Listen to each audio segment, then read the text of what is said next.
Hi, I'm Craig McFarlane, head of the middle school here at Scotch, and I'm joined today by Essie Roberts, one of our sensational new Year 8s, and also Mr McInnes, who's a Year 7 Wellbeing Coordinator. And we're here to talk to you a little bit about transitioning from Year 6 into Year 7, which is something Essie did last year. And so we thought we'd start by getting a little bit of feedback and a little bit of insight from someone on the ground. So Essie, tell us, how did the transition from Year 6 into Year 7 go for you? What were some of the highlights and things you might want to suggest to others are things to prepare for? I really liked the opportunities and the community that was Year 7, and we had really amazing teachers, and I thought the jump was going to be a lot bigger than it was, but it was really they eased us into Year 7, and Year 7's kind of a year to go into the middle school, so it was really fun. One of the things that we often hear is parents are concerned about this huge transition and change from Year 6 into Year 7, and we like to talk about all the things that stay the same. The move from Year 6 to 7, you still wear a school uniform, you're still in a classroom, you still have a teacher, there are still other kids around, lots and lots of things stay the same, and that is one of the things we like to focus on, is all the things that stay the same. However, there are a few things that are a little bit different or that do morph and change as we move through. So Mr McInnes, what are some of those things?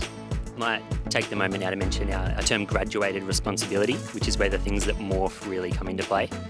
So this term to us refers to students that are coming up from primary school. They often are more dependent on the adults around them for giving them their rules, their boundaries, and keeping them accountable and really on track.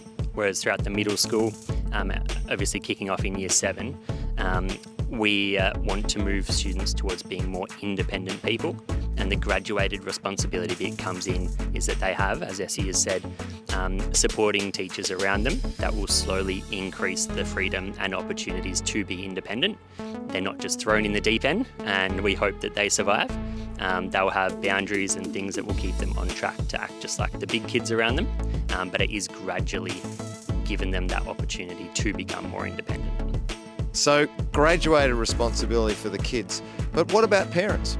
Parents often have started schooling by sitting in classrooms, listening to reading, going on excursions, maybe when you're in Year 2 or Year 3 or 4. And from our perspective, we still want parents to be actively involved. It might not be listening to reading or going on excursions anymore. And it's certainly that whole partnership between teachers and parents to help raise these awesome adolescents. So, Essie, have you noticed Mum and Dad operating any differently with you now that you're a middle school student? Not really. They're really supportive. They supported sometimes the work got a bit harder, and they supported me with that. My dad's really good at maths, and sometimes I struggle with maths, so he helped me with the homework. That got a little bit harder, but it wasn't much harder. And then rowing trainings they'd pick me up and take me from, which was different from the junior school because we didn't have rowing. So it's the end of week 3. We've started to settle in. The Year 7 cohort have been terrific. We're hoping that they're having a smooth start. Just in finishing, any advice from you, Essie, to our current Year 7s? Don't worry, stay calm, and there's lots of supportive teachers that ease you through Year 7 to go into Year 8, 9 for your middle school experience. And yeah, be nice to your parents because they do a lot for you. Yeah. No more to be said.